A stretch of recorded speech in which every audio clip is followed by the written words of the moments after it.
I would. Mr. Speaker, for several weeks I've been inquiring into the procurement and subsequent award of air ambulance contract, and specifically the level of service or lack thereof.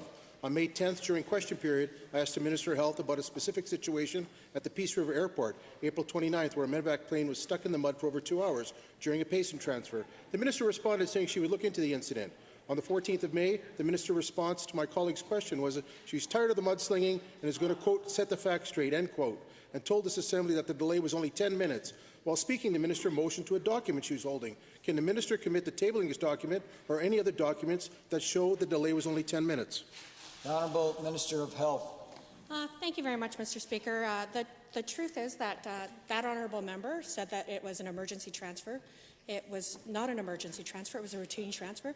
That honourable member said that they were stuck for 2 hours. They were stuck for 10 minutes. A second plane did get called in because it wasn't an emergency and the second plane was used rather than using the original one, Mr. Speaker. I'd be happy to provide confirmation of that. This is that confirmation, Mr. Speaker, as well. But certainly if the member requires me to put something in writing to his office, I'd be happy to do that. But, Mr. Speaker, our #1 priority is to keep Alberta patients safe, and that will continue to be the #1 priority. A supplemental. Mr. Speaker, I never mentioned it was an emergency transfer, but given the Chief Operating Officer of the Peace River emailed the Minister of Health on May 11th. In his email, he expressed concern over the air ambulance service in his region and the reduction of patient care resulting from it. Furthermore, given he described the incident on April 29th as a medevac being stuck in the mud for 2 hours, not the 10 minutes the Minister stated. Can the Minister of Health clarify why this discrepancy between the information provided by the Chief Administrative Officer of Peace River and the information the Minister stated on May 14th? The Honourable Minister. I can tell you that the plane itself was stuck in the mud for 10 minutes, that a second plane was called because it wasn't an emergency transfer. They waited for a second plane rather than using the other one. If it was an emergency, certainly they could have used the plane once it was dislodged from the mud, Mr. Speaker. The second plane did take more time, and again, because it wasn't an emergency, that was deemed as the best mode of transport, Mr. Speaker. But I can tell you once again that nothing is more important to our province, to our government, and to the people of Alberta than ensuring patient safety, and that will continue to be the top driver in Peace River and every other part of the province, Mr. Speaker. Second supplemental.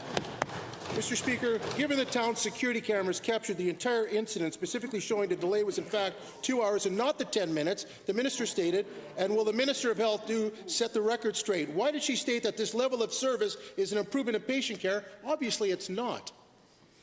Good question. Just to reiterate what I said, the plane was stuck for 10 minutes. Rather than using the same plane again once it was dislodged, they called for the second plane, Mr. Speaker, because it wasn't an emergency. That was deemed by the people working in the community and closest to the patient as the best mode of transport. So, Mr. Speaker, a second plane was called in. But again, the remarks that the member opposite is referring to, he's being very fast and loose with the truth. It smells a little bit like somebody's pants might be on fire, Mr. Speaker, and I certainly want to make sure that we protect all of the people of the province of Alberta, that we keep them safe, and we ensure that they have the very best access to the very best care, no matter where they live, Mr. Speaker.